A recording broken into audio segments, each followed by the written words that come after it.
Hey guys, EBPMAN here, and happy Samsung Gear Sport Day. Let's go ahead and check out this new product from Samsung.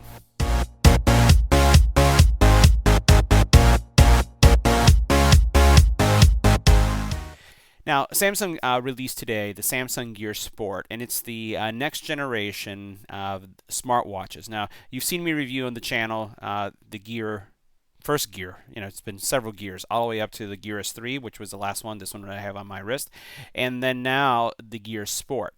Let's go ahead and do an unboxing. Let's also talk about the specs and some of the features so you can see what you get if you pick up this new watch. Now, before doing the unboxing, let's talk about what's the difference or what's the same between the Gear S3 and the Gear Sport, and then we'll look at some of the differences as well. So first of all, you're going to have the same processor. So this watch here and this watch here have the same processor, 1 gigahertz. Resolution is the same, 360 by 360 reso. You do have a 1.2-inch screen, 4 gig of RAM.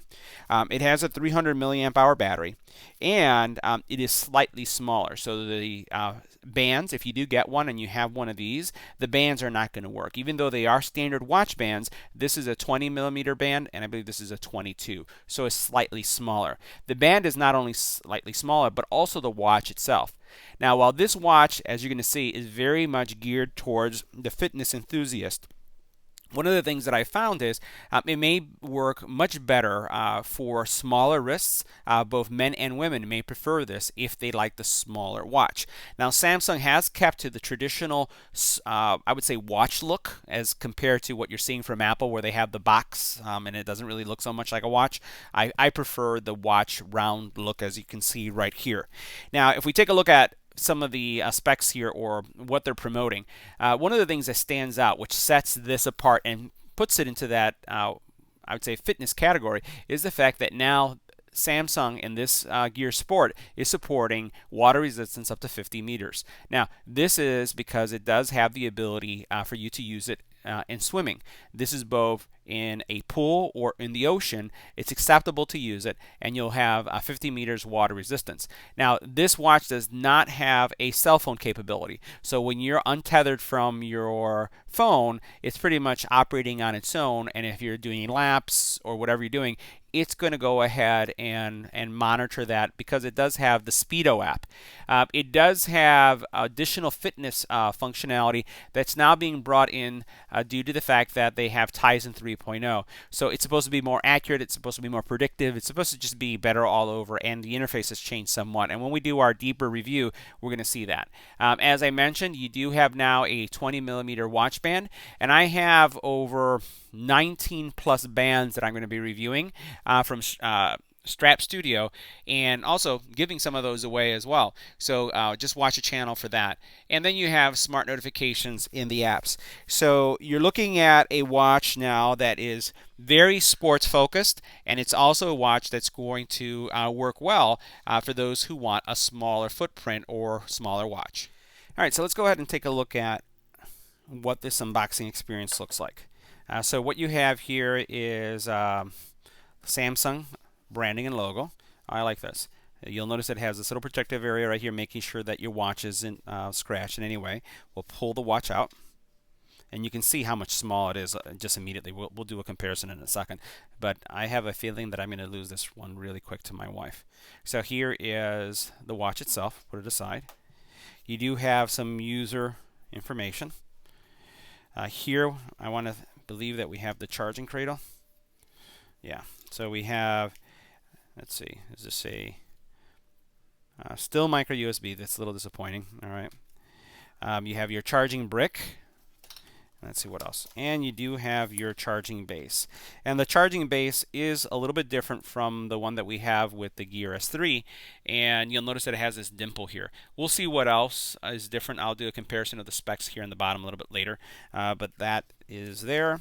And then you do have, as we've had with some of the other watches, we do have an extra band. So you can see the smaller 20 millimeter band here. And that looks like it's it. All right, so let's talk about what we saw in the box again. So you have your watch, just as a recap, your cable, user guide, you have your extra band for wider wrists, charging station, and power brick. All right, so let's take a look at how these two watches compare just from a fit. I'm going to do a detailed comparison video in a couple I would say hours. But here you have the two. You can see how one is, for me, it feels just a lot smaller. It's a really good looking watch, but it is a little bit smaller. One thing I'll highlight, another difference, and we'll go into many other differences as we do the video in-depth review, is that this one does not support MTS technology, which is that swipe technology that Samsung has, where you can actually go to virtually any terminal, credit card terminal, and use it to make payments. This one will only work if you have NFC enabled. So you'll see the terminal will say Apple Pay or Android Pay, and it will have like a little symbol at the when you're going to check out. This will work in that area. And because it doesn't have a cell phone, just like any other Bluetooth device, you can take calls, listen to music, but you can only do that, take calls if you're connected to your phone, and you can only listen to music if it's stored on the device. So there are Wi-Fi capabilities with this one, and we'll see how those work with some of the apps like Spotify. But that is pretty much the overall look of the watch. It does have a heart rate monitor like you would expect, and you notice the quick release buttons for the watch bands. All right, so let's go ahead and start this guy up. So we'll go ahead and press the power button, assuming it's this one. If not, we'll go down here. I'll press and hold. There it is. So we'll see what the startup looks like. Now, what we'll do is I'll pair this with my Note 8. So I already have this one right here paired to it, and I'll just pair this one as a secondary device. I know of a lot of friends that do that. They have the Classic and the Frontier, and what they do is they just switch watches on and off if they're going to go casual or they're going to go sport. And you can do that. You can have two watches paired. So let's get a little bit closer so you can see what this experience looks like. So here we have the welcome message. We're going to choose English. Hit next. All right, so now it's looking to pair. So let me get my watch or my phone ready so we can go ahead and do this pairing. Now, for those of you who have maybe never worked with a Gear product before like this, this does work also with iPhones. All you have to do is download this app. Let me just exit out of this for a second so you can see what it looks like. You'll notice this little icon right here where it says Gear, Samsung Gear. This is what you'll want to install on your phone, Android or Apple device. And then what you'll do is go through the pairing process. Let me go ahead and get that started. So went ahead and chose connect a new Gear, and right now you'll see that the process is going to start. So it disconnected my other Gear just for a second. It's asking me about my pairing information, so I'm checking the phone. I'm saying OK, so you'll see how they're side by side, kind of doing the same thing. This is new. This is new with the latest update, kind of like this kind of space theme, galaxy. So pairing is underway. I'm going to go ahead and accept all these terms. We should expect for the Gear S3 an update as well. The new Tizen OS has been really getting some nice reviews, so I expect that to come in shortly to the Classic and the Frontier, both LTE and Bluetooth.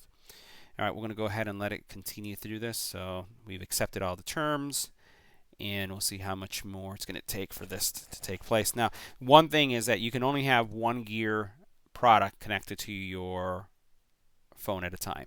So you won't be able to have two at the same time. So you'll just have to switch back and forth. All right, so now it's looking to see if it should set things up exactly as I had the other one.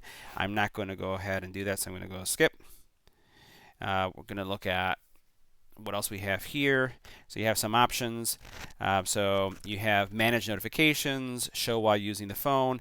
You can configure all your notifications, which ones you want on, which one you have off. You'll notice that everything here is turned on. What I tend to do is I only use my calendar, email. I don't do Facebook notifications. So I would turn off anything that you don't want showing up. I'll leave Hangouts on. Actually, I'll turn that off too. Incoming calls. I don't do Instagram. I'll take my messages. I'll take that off. I don't need that. We'll see what else we'll want to take off. Schedule. Don't need Snapchat. Don't need Twitter notifications.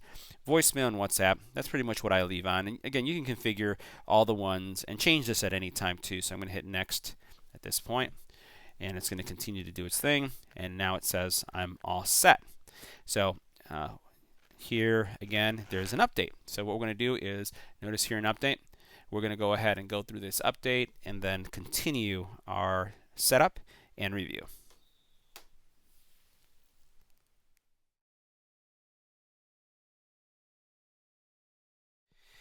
All right, so the upgrade is now complete. Let's go ahead and see what the walkthrough-like experience is. So we're going to rotate the bezel. It's going to show us, kind of like a tutorial on how to use it. Some of the screens, we're going to turn it again. It's going to talk about, some of my alerts that are coming in. Here's the back key, so we can press that. This is one of the default faces that it has. Shows you all the apps, so we'll press here. Here are the apps. And I have to say that Samsung has one of the best interfaces when it comes to apps access, as you can see there. Swipe down. Now, oh, that's cool. Now we have all these little toggles. Cover the screen to turn it off. All right, so that's cool. We did it. So that neat tutorial pretty much showed you everything about the watch. So let's go ahead and just talk about some really quick features, because this is not an in-depth review, but just to talk about and see what's new. So first of all, from a watch face, you can keep something cool like this, or you can change things up. So there are several watch faces. And you notice all I did is I pressed and held that down. New watch faces that are not available right now on on those of you that have this watch, but I'm sure they're going to be coming to it as well. So here you have, that's one that looks very familiar. That's familiar. Some of these are the same. Ooh, that's neat. Did you see how? I don't know how I did that. So now I have 4 view. Gonna have to figure that out. So here's a cool one. Like the way this is showing. This is kind of like a fitness one, showing yeah, the heart rate monitor is checking out what's going on. And I'm gonna try this one out. So pretty much what sets the gear and just Samsung's interface apart from everyone else is just the overall interface. So this is very similar.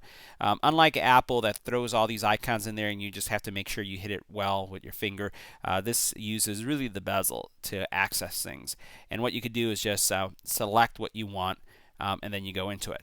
Now, because this thing has 4 gigs of storage, you could put MP3s on here and pair your Bluetooth headphones, either Icon X, which we'll be reviewing as well, or any other Bluetooth headphone to the watch, and then stream directly from the watch.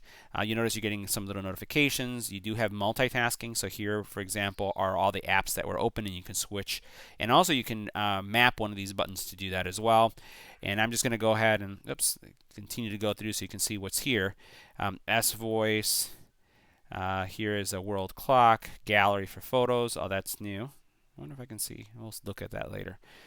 And doesn't look. Let's see if there's anything else there. Find my phone, barometer, and then a PowerPoint controller. Cool. So if you use PowerPoint, you can do that. Your watch becomes almost like your virtual mouse. So let's go back. News briefing. Everything seems to be pretty similar. I noticed it has S Voice, but I didn't see Bixby. I thought they would have Bixby. The fitness, contacts, and that's pretty much it. So we'll look at what we need to do to get the Speedo app on here. I'm not a swimmer, but we'll talk about what those features look like. But that's pretty much the setup. There are more options as I turn to the right. You can see calories burned, steps, floors, all this stuff you can convert and control. We'll go really in depth on this because it's again supposed to have some really nice controls, and it does a lot of predictive or interprets what your actions are when it comes to fitness. So we'll take a look at it more. So let's conclude the video here. So this is our unboxing and initial impressions of the Samsung Gear Sport. If you have any comments or questions about this, leave it in the comment area below. If you like the video, give it a thumbs up. And as always, don't forget to share and subscribe. Thanks for watching, guys.